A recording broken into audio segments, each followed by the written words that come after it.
News. భారతీయ సంస్కృతికి ప్రతీక అయిన యోగాపై కూడా జగన్ తన కడుపు మంటను బయటపెట్టుకున్నాడు.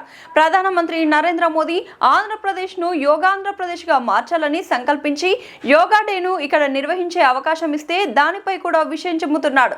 ఖర్చు చేసింది కేవలం 60 కోట్ల రూపాయలు. అందులో కూడా కేంద్రం నిధులున్నాయి.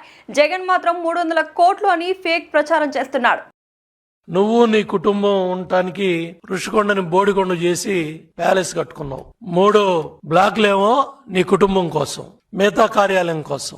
చాలా స్పష్టంగా ఇక్కడికి వచ్చి పరిపాలన చేస్తానని చెప్పావు. 463 కోట్లు ఖర్చు పెట్టావు. బుద్ధి జ్ఞానం లేకుండా నిన్న 260 కోట్లు 230 కోట్లు అని అబద్ధాలు ఆడుతున్నావు. ఏం నువ్వు మాట్లాడే మాటలకి? యోగా ప్రపంచానికి అందించింది మన దేశం, మన సంస్కృతి. నిన్న నీ ఆవభావాలు, జగన్మోహన్ రెడ్డి కడుపు మంట నిన్న బయటపడింది.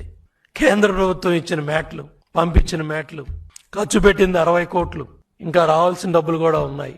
దానికి నువ్వు 100 కోట్లు ఖర్చు పెట్టావని నీ ఋషికొండ బోడిగుండుని తీసుకొచ్చి నువ్వు ఇవాళ పవిత్రమైన యోగా కార్యక్రమాన్ని కూడా నిన్న నీ ఆవుభావాలు, నీ నాటకాలు, జగన్మోహన్ రెడ్డి అన్ని ప్రజలు హర్షించట్లా.